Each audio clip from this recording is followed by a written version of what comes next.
Bricks and Minifigs just put out an update and another response about the entire LEGO scandal situation, and it's very, very interesting, the story that is being conveyed now. Basically, Bricks and Minifigs, which I'm sure you guys have maybe seen this news somewhere, they put out a blog post today, June 4th, about how they are parting ways with the previous franchise owners, Brandon Best and Joshua Johnson. So they basically talk about how they're parting ways with Brandon and Josh, and it was a mutual decision, but they also bring up some other very, very interesting information, and definitely try to convey a different narrative than they've been trying to convey the past couple weeks. And of course, our boy, Eamon McNeff, is pretty dang involved with this as he's the CEO, and they do have some direct quotes from him in this blog post. But basically, it talks about the permanent closure of the Salem, Oregon store. So they're confirming that it is a permanent closure. It's not coming back. And they made a mutual agreement to part ways with Brandon Best and Joshua Johnson due to everything going on social media. Which, first of all, I just want to point out, it's very interesting that is the reason that they cite. They say it's due to a devastating social media campaign.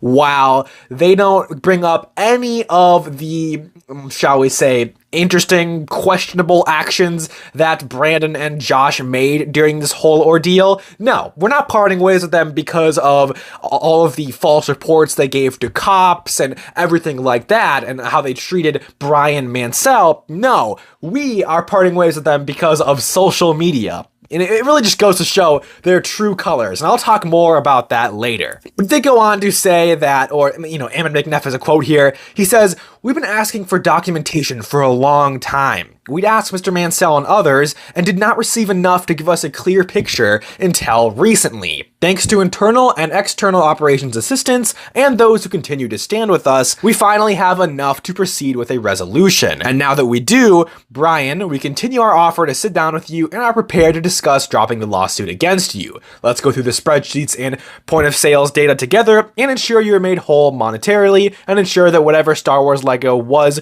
or remains in the Salem store, whether you identify it as yours or not, you can have it. We will assure you're compensated for anything unaccounted for, including what Miss Law/Gorman failed to compensate you for without your knowledge. We're ready when you are." And this is very, like I said earlier, very interesting what he's claiming here and what he's talking about. But first, let's go over the apparent investigation. So the claim here made in the blog post is that the Bricks and Minifigs team, whoever Eamon has on this assignment, this whole investigation on their side of things, it just recently got a lot better. They just got a lot more information. And now it has been made clear to them that the collection was actually worth $95,000 to $100,000 from the beginning, not $200,000.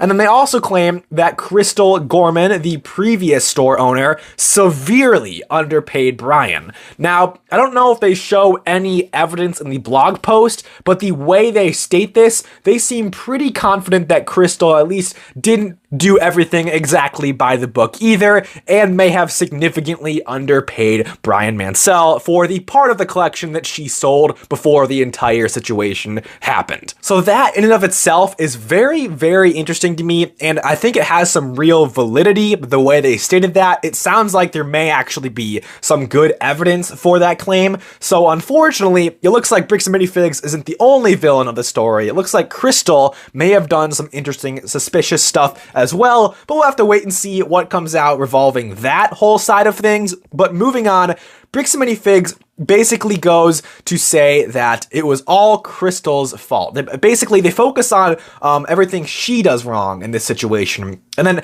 after focusing on all of that, they continue to say they're open to, a resolution with Brian Mansell. They want to get this done, all of that. And they're just, itching to get the situation resolved. And I'm sure they are now, seeing as how all this backlash and negative press came about and just how mainstream the situation is getting. And again, they cite how Crystal entered into an unauthorized consignment agreement that, of course, is forbidden by Bricks and Minifigs, which I'm sure you guys have seen by now. There's like multiple conflicting documents. There's a franchise agreement that says they can do consignment. Eamon has brought up different documents that say they can't do consignment. It's very muddy, very up in the air. Most people think that consignment was actually allowed, and Bricks and Minifigs is just trying to claim that it wasn't, but it's really not proven whether it is or isn't concretely because there are, again, conflicting documents on the matter.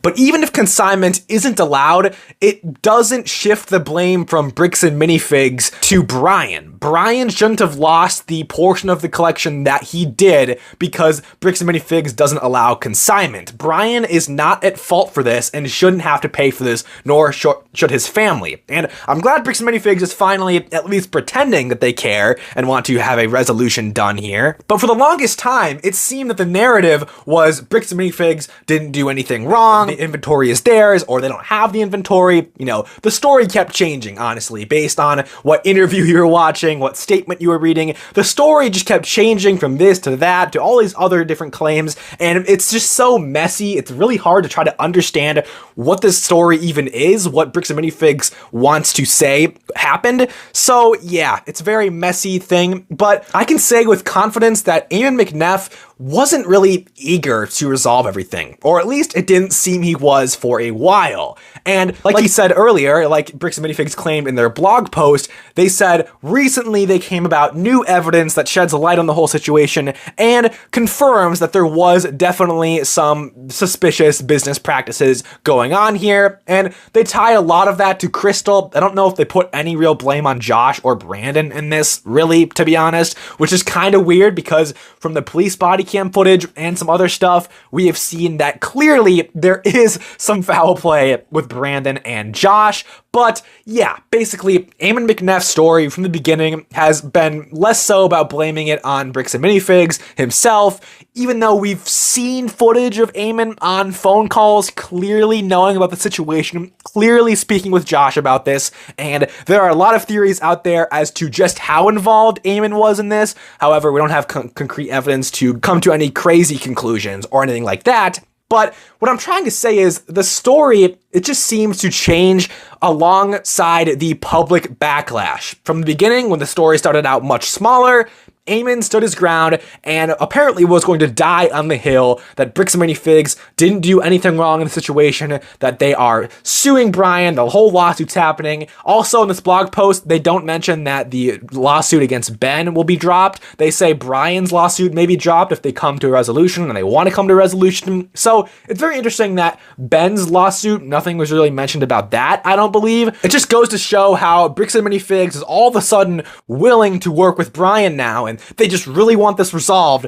And to be honest, from everything I've seen, it just looks a little too convenient that this is all happening right now and wasn't happening a week ago, 2 weeks ago, or, you know, how about months ago, a year ago, when this whole thing actually happened, before it was so publicly available, before it was so mainstream. You know, you just want to wonder, like, how come Eamon or someone from Bricks and Minifigs, how come they didn't get this resolved before this reached the public eye? And my personal opinion on this, based off everything we've seen and the timelines and everything, my personal opinion is that Bricks and Minifigs, corporate, everyone involved, just didn't really care until it negatively affected them. And as soon as it negatively affected them, as bad as they've seen it affect them, now they suddenly want it to end because they want mercy. They don't want this to keep happening. They want to try and salvage what little they can from the reputation that's left. And honestly, I think it is far too late for that. But let me know in the comments down below what you guys think, and I'll see you all in the next video.